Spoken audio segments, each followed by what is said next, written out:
Lyric రైటర్స్లో మనకి the great CiNaRe గారు తెలుసు. అయితే ఈ పేరు చూసి నేను అవాక్కయ్యాను. రండి సనారే గారు.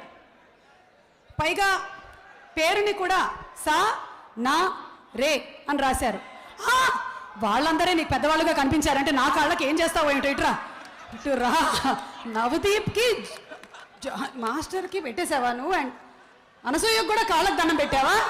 దేవుడా, దయచేసి నా కాళ్ళకు మాత్రం దండం పెట్టుకో, ఓకేనా? నేను అంత పెద్దదాన్ని కాదు, ఊరికే నటిస్తూ ఉంటా అట్లా. ఇట్రా, కావాలంటే అల్లు అరవింద్ గారి కాళ్ళకు పెట్టు, అంతే.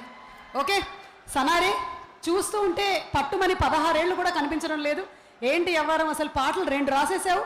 పైన అనసూయ యాక్ట్ చేసినటువంటి ఆ పాట లిరిక్ రాసింది కూడా నువ్వేనా? Oh my god, tell us something about you.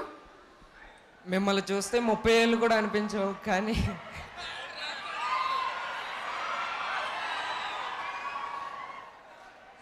ముందుగా అందరికీ నా నమస్కారం అండి. నీకు మంచి ఫ్యూచర్ ఉంది. ముందుగా అందరికీ నా నమస్కారం అండి. వేదిక ముందు ఉన్న పెద్దలైనటువంటి అల్లు అరవింద్ గారికి అందరికీ నా నమస్కారం. బన్నీవాస్ గారికి, అలాగే డైరెక్టర్ గారికి, అలాగే జానీ మాస్టర్ గారికి అందరికీ నమస్కారం. సుమాక్క గారికి కూడా. సుమక్క అంటే అనసూయ ఆంటీ అనేగా? I can't believe this is happening. Karthikeya, what is this అసలు? అను, నేను అనలే, కాళ్ళకి దండం పెట్టాడు అంతే. పెద్దగా వెళ్ళు.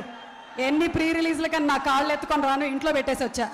నేను కాళ్ళ మీద పడింది వాళ్ళ వయసు చూసి కాదండి, వాళ్ళ అనుభవాన్ని చూసి వాళ్ళ నుంచి ఏదో నేర్చుకోవడం కోసం అని పడ్డా అంతే. మళ్ళీ వేసేసావు. నీకు నిజంగానే ఇండస్ట్రీలో చాలా భవిష్యత్తు ఉంది. Thank you madam.